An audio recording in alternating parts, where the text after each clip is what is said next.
कार्यक्रम के पुण्यार्जक परिवार हैं Shri Parasnath re rolling mills limited, Durgapur 1, Vardhaman, Paschim Bengal. Amita Jain, wife of Anil Kumar Jain. Sangeeta Jain, wife of Vipin Kumar Jain. Rishabh Jain, Shubham Jain, Alka Jain, Srishti Jain एवं समस्त जैन परिवार, दिल्ली।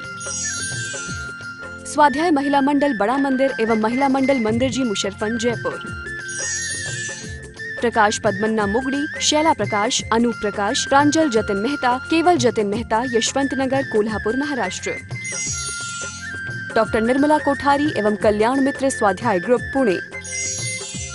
श्री सुभाष जैन, श्रीमती सरोज जैन, श्रीमती रेणु जैन, श्रीमती अंजलि जैन, श्रीमती आरती जैन, सानवी, वर्धन, आरव, कुवम, सोनीपत, हरियाणा।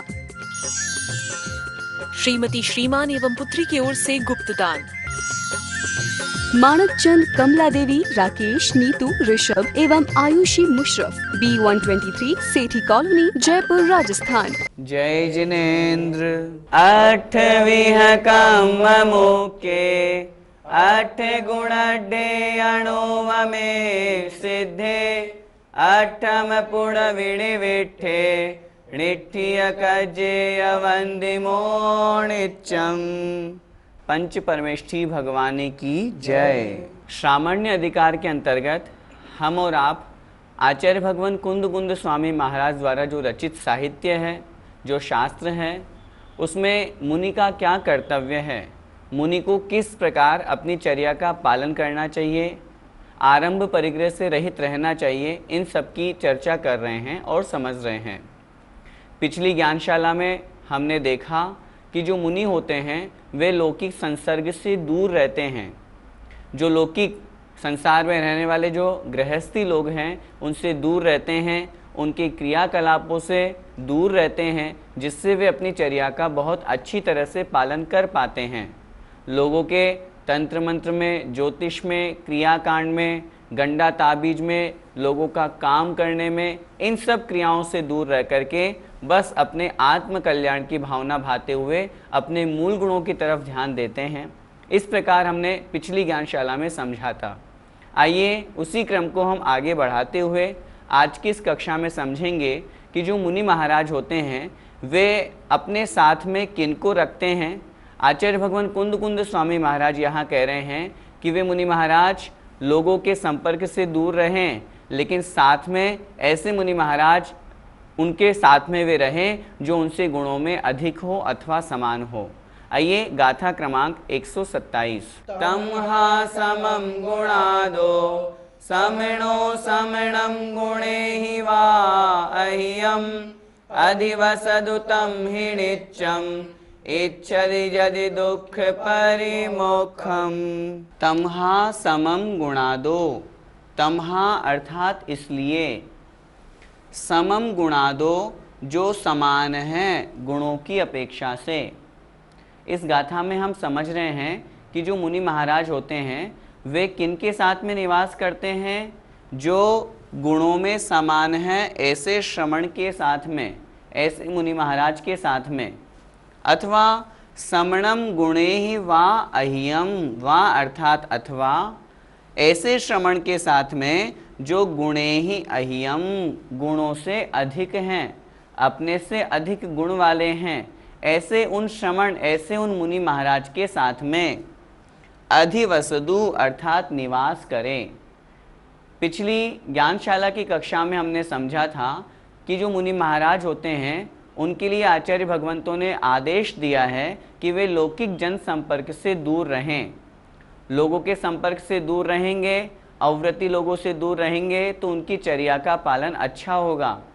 फिर उनसे दूर रहें तो कैसे रहें, किनके साथ में रहें, उसका उपदेश आचार्य भगवान यहाँ दे रहे हैं। ऐसे लोगों के साथ में रहें, ऐसे श्रवण के साथ में वे मुनि महाराज रहें जो गुणों में समान हो अथवा उनसे गुणों में अधिक हो, उनके साथ में वे निवास करें। तम ही इसलिए, नित्यम अर्थात नित्य, हमेशा, हमेशा ऐसे श्रवण के साथ में निवास करें। क्यों? इच्छदि यदि दुख परिमोक्षम, इच्छदि चाहते हैं, यदि मतलब यदि, दुख परिमोक्षम दुखों से मुक्त होना। दुखों से यदि छूटना चाहते हैं, संसार से निकल करके मोक्ष अवस्था को प्राप्त करना चाहते हैं, संसार से छूटना चाहते हैं, तो वे ऐसे श्रमण के साथ में निवास करें जो उनके गुणों में उनके समान हो अथवा गुणों में उनसे अधिक हो। यदि अकेले रहेंगे अथवा लौकिक जन के संपर्क में रहेंगे तो वो अपने मूल गुणों का पालन अच्छी प्रकार से नहीं कर पाएंगे, और यदि समान गुण और अधिक गुण वाले श्रमण मुनि महाराज के साथ में रहेंगे तो उन्हें अपने रत्नत्रय में विशुद्धता में और वृद्धि होगी, और उस मोक्ष मार्ग पर उनके परिणामों की विशुद्धता के निमित्त से वे उस मोक्ष मार्ग पर आगे बढ़ कर के मोक्ष को प्राप्त करेंगे। इसलिए आचार्य भगवान यहाँ पर यह उपदेश दे रहे हैं। आइए एक एक शब्द का फिर से अर्थ समझते हैं। यदि मतलब यदि, दुख परिमोक्षम इच्छति, यदि कोई श्रमण संसार के दुखों से मुक्त होना चाहते हैं तो नित्यम अर्थात हमेशा जो गुणों में समान हैं अथवा गुणों में अधिक हैं, ऐसे श्रमण के साथ में वे श्रमण अर्थात वे मुनि महाराज निवास करें, रहें, उनके संग में निवास करें। पंडित जी, तो फिर मुनि किन मुनियों के साथ में निवास नहीं करें? मुनि महाराज उन मुनियों के साथ में निवास नहीं करें जो चर्या में भ्रष्ट हों अथवा 28 मूल गुणों का पालन नहीं करते हों, जो गुणों में उनसे कमज़ोर हों। यदि वे उनके साथ में रहेंगे तो वे अपने गुणों में वृद्धि कैसे कर पाएंगे? यदि वे उनके साथ में रहेंगे तो वे भी उनके समान पतित और भ्रष्ट हो जाएंगे। इसीलिए आचार्य भगवान यहाँ पर बहुत स्पष्ट कह रहे हैं, मुनि महाराज ऐसे उन मुनियों के साथ में नहीं रहें जो उनसे गुणों में कम हों, क्योंकि जिन लोगों के साथ में हम रहते हैं संगति का बहुत बड़ा असर होता है। इसीलिए जिन लोगों के साथ में हम रहते हैं उनका असर, उनका प्रभाव हमारे ऊपर आता ही है। यदि चारित्र से भ्रष्ट मुनियों के साथ में अथवा गुणों से जो निकृष्ट हैं, निम्न हैं, ऐसे मुनियों के साथ में यदि कोई मुनि निवास करता है, उनके साथ में रहता है, तो उसके चारित्र की वृद्धि नहीं हो सकती। इसलिए जो मुनि महाराज अपने चारित्र में, अपने गुणों में वृद्धि करना चाहते हैं, मोक्ष मार्ग में लग करके अपनी आत्मा का कल्याण करना चाहते हैं, उनके लिए आचार्य भगवान यहाँ कह रहे हैं वे एज इट इज़ या तो जो समान गुण वाले मुनि महाराज हैं उनके साथ में रहे अथवा जो गुणों में अधिक हैं ऐसे उन मुनि महाराज के साथ में निवास करें। गुणों से अधिक वाले मुनि महाराज के साथ में निवास करेंगे तो निश्चित रूप से उनके गुणों में भी वृद्धि होगी। जैसे किन्हीं मुनि महाराज का स्वाध्याय बहुत अच्छा, ज्ञान बहुत अच्छा, यदि वो उनके साथ में रहेंगे, निवास करेंगे, विहार करेंगे तो धर्म चर्चा होगी और धर्म चर्चा के निमित्त से उन्हें बहुत कुछ लाभ प्राप्त होगा। यदि कोई मुनि महाराज दीर्घकालीन तपस्वी हैं, दीर्घकाल से दीक्षा को प्राप्त हैं, अनुभव है उनके पास उस मुनिचर्या को बहुत अच्छी तरह से पालन करने का, यदि वे उनके साथ में निवास करेंगे तो उस रूप गुण उनके अंदर भी प्राप्त हो जाएंगे। इस भावना के साथ में मुनि को चाहिए कि वे समान गुण वाले अथवा अपने से अधिक गुण वाले मुनि महाराज के साथ में ही निवास करें। भैया जी, तो फिर मुनिराज को अकेले भी नहीं रहना चाहिए क्या?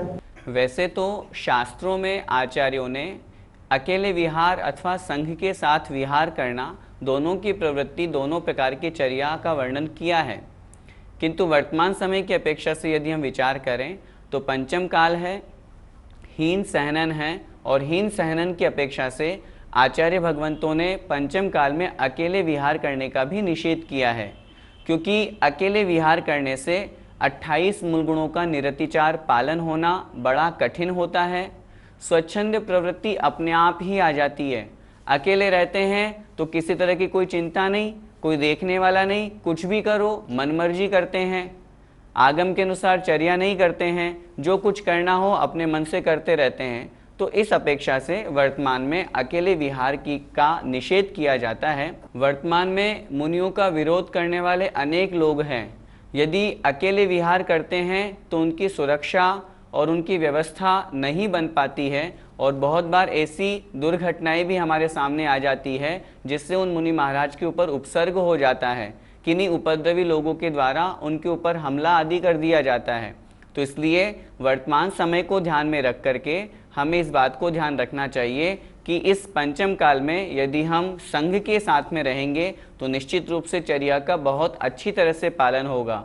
हाँ, क्वचित कदाचित यदि गुरु आज्ञा हो कहीं पर किसी एक स्थान से दूसरे स्थान पर अति आवश्यक रूप से किन्हीं को विहार करना हो तो कुछ समय के लिए वे अपनी गुरु आज्ञा में रह करके वहाँ विहार कर सकते हैं, उसमें कोई आपत्ति नहीं।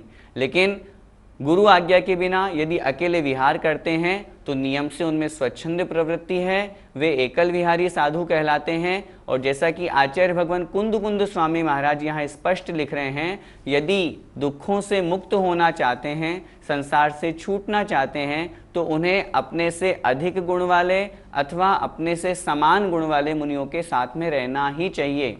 इस गाथा से यही दृष्टि गोचर हो रहा है कि आचार्य कुंद स्वामी महाराज की आज्ञा एकल विहार की कतई नहीं है, बिल्कुल नहीं है। ये संघ में रहने का ही आदेश दे रहे हैं और संघ में भी उनके साथ में रहें जो समान गुण वाले हों अथवा अधिक गुण वाले हों। पंडित जी, ऐसी सत्संगति का क्या लाभ होगा? इस प्रकार की संगति रखने से अर्थात समान गुण वाले अथवा अधिक गुण वाले मुनि महाराज के साथ में निवास करने से बहुत लाभ है। पहली बात, उनके ज्ञान ध्यान और तप में वृद्धि होगी। जो गुण उनसे अधिक गुण वाले जो मुनि महाराज हैं जिनके साथ में वो निवास कर रहे हैं, वे गुण धीरे धीरे उनके पास भी उनके अंदर भी ग्रहण होंगे, वे भी उन गुणों को स्वीकार करेंगे। संगति का, साथ में रहने वाले का बड़ा महत्व होता है, उसका असर उसका प्रभाव बहुत शीघ्र आता है। उन मुनि महाराज का ज्ञान में ध्यान में और तप में बढ़ोतरी होगी। निश्चित रूप से वे अशुभोपयोग से छूट करके शुभोपयोग से युक्त जीवन जीते हुए और क्वचित कदाचित जब आत्म ध्यान की ओर बढ़ेंगे, सामायिक आदि करेंगे, तब शुद्धोपयोग की भी प्राप्ति करेंगे। तो इस प्रकार लौकिक जन संपर्क से दूर रह करके और ऐसे अपने से कम गुण वाले अथवा पतित मुनियों के साथ में नहीं रह करके जो मुनि महाराज अधिक गुण वाले और समान गुण वाले मुनियों के साथ में निवास करते हैं, वे अपने मोक्ष मार्ग को और आगे बढ़ाएंगे, उनके परिणामों की विशुद्धता बढ़ेगी। और यदि उनके साथ में निवास नहीं करेंगे तो शुद्धोपयोग तो बहुत आगे की बात है, वे शुभोपयोग को भी धारण नहीं कर पाएंगे। परिणामों में निकृष्टता होने से, परिणामों में विशुद्धता नहीं होने से वे अशुभोपयोगी होंगे और वे अपने पद से च्युत हो जाएंगे, छूट जाएंगे। इसलिए उन्हें चाहिए कि ऐसे मुनियों के साथ में निवास करें जो उनके रत्नत्रय में विशुद्धता को बढ़ाने में कारण बने। मुनि महाराज किनके साथ निवास करें, इस चर्चा को समझने के पश्चात आज अभी हम 2 गाथाएं और करेंगे। चूँकि दोनों गाथाएं लगभग एक समान हैं, इसलिए उन दोनों गाथाओं को हम समझते हैं। आधा कम्मा दिया पुग्गल दव्वस जे में दोसा, कहते को वदिणाणी परदव्य गुणाहुजे नित्यम। आधा कम्मा दिया, अधः कर्म आदि भोजन संबंधी जो दोष है उसके अंतर्गत अधः कर्म आदि जो दोष है, पुग्गल दव्वस जे इमे दोषा, पुग्गल दव्वस अर्थात पुद्गल द्रव्य के, जे मतलब जो, इमे अर्थात ये, दोषा मतलब दोष हैं। अधः कर्म आदि जो दोष हैं ये किसके हैं? पुग्गल दव्वस पुद्गल द्रव्य के हैं। कहते कुव्वदिणाणी, कह मतलब किस प्रकार, ते मतलब उन दोषों को, कुव्वदी करता है, णाणी अर्थात ज्ञानी, जो ज्ञानी है वह इन दोषों को कैसे करता है अर्थात नहीं करता। क्यों नहीं करता इन दोषों को? परदव्य गुणा हुजे नित्यम, क्योंकि निश्चित रूप से ये जो दोष हैं परदव्य गुणा, पर द्रव्य के गुण हैं, पुद्गल द्रव्य के गुण हैं, नित्यम अर्थात हमेशा। ये जो दोष कहे जा रहे हैं, अधः कर्म आदि जो दोष हैं, ये पुद्गल के दोष हैं, पुद्गल द्रव्य के गुण कहे गए हैं। इस अपेक्षा से वे दोष अथवा वे जो क्रियाएं हैं वे ज्ञानी कैसे कर सकता है, उन दोषों को ग्रहण करने वाला ज्ञानी कैसे हो सकता है, क्योंकि वह तो परद्रव्य के गुण हैं, पर पदार्थ के गुण हैं। इसलिए आहार आदि संबंधी जो अधः कर्म के दोष हैं वे दोष ज्ञानी को नहीं लगते, वे तो पुद्गल के निमित्त हैं। पंडित जी, अधा कर्म किसे कहते हैं? अधः कर्म यह आहार संबंधी दोष है। जिस आहार के बनने में षटकाय की जीवों की हिंसा होती हो उस भोजन को अधः कर्म कहते हैं। यहाँ पर चर्चा चल रही है उस अधः कर्म आदि दोषों का ज्ञानी से क्या संबंध, क्यों संबंध नहीं है, क्योंकि ये तो पुद्गल के गुण हैं। मुनि महाराज के लिए हमने भोजन बनाया, किसी श्रावक ने चौका लगाया, गेहूं लाया, उसको धोया, सुखाया, पीसा, कूटा, सारी की सारी क्रियाएं की। उस भोजन के बनाने में निश्चित रूप से षटकाय की जीवों की हिंसा हुई ही हुई है। लेकिन मुनि महाराज का उस हिंसा से क्या लेना देना? मुनि महाराज ने स्वयं नहीं किया, न उसके जो वो कर रहा है उसको कहा कि तुम मेरे लिए आहार बनाओ, और वह जो आहार बना रहा है वे मुनि महाराज उसकी अनुमोदना भी नहीं कर रहे। तो जब कृत, कारित और अनुमोदना तीनों नहीं है तो फिर उन मुनि महाराज को उस आहार संबंधी जो अधः कर्म का दोष है वो क्यों लगेगा? मुनि महाराज का उस दोष से कोई लेना देना नहीं है। वही बात यहाँ पर कह रहे हैं। आचार्य भगवान वट्टिकेर स्वामी महाराज मूलाचार में एक प्रसंग कहते हैं। मुनि महाराज के लिए उन्होंने कहा मुनि को किस स्थान पर आहार करने जाना चाहिए। आचार्य भगवान ने लिखा ऐसे श्रावक के घर आहार करने जाएं जो धार्मिक हो, जो स्वाध्याय करता हो, जिसके बारे में पता हो कि हाँ इसके घर में जो भी वस्तुएं मिलेंगी सब मर्यादित होंगी। उस श्रावक के बारे में जानकारी हो कि हाँ ये दही, घी, तेल इन सब की मर्यादा को जानता है, इसके यहाँ मैं आहार करूँगा तो मेरे किसी प्रकार का कोई दोष नहीं लगेगा। तो ऐसे गृहस्थ के घर में मुनि महाराज आहार करने जाते हैं, और जब आहार करते हैं उस समय किसी तरह का कोई विकल्प नहीं करते कि यह जो दूध में ले रहा हूँ ये मर्यादित है या नहीं है। वह तो बस श्रावक के द्वारा जो मन शुद्धि, वचन शुद्धि, काय शुद्धि, आहार जल शुद्ध है, इस प्रकार नवधा भक्ति पूर्वक भक्ति भावना भा करके जो मुनि महाराज को निवेदन कर दिया उसे वो स्वीकार कर लेते हैं और आहार ग्रहण करते हैं। यदि उसमें वो वहाँ पर यह सोचने लगे कि इसकी मर्यादा है या नहीं है, वो उससे पूछने लगे तो सारा का सारा समय जो आहार का काल कहा गया है वो उसी में निकल जाएगा। पूछेंगे घी कहाँ से लाए, घी मर्यादित है या नहीं है, उसके ऊपर डाउट करेंगे या किसी भी तरह का विकल्प मन में आएगा तो वे आहार ही ग्रहण नहीं कर पाएंगे। इसलिए आचार्यों ने शास्त्रों में कहा मुनि महाराज जब आहारचर्या को जाए उदर पूर्ति के लिए जाएं, मन में किसी तरह का विकल्प नहीं रखें, श्रावक के घर जाएं और यथोचित आहार लें, मर्यादित आहार लें।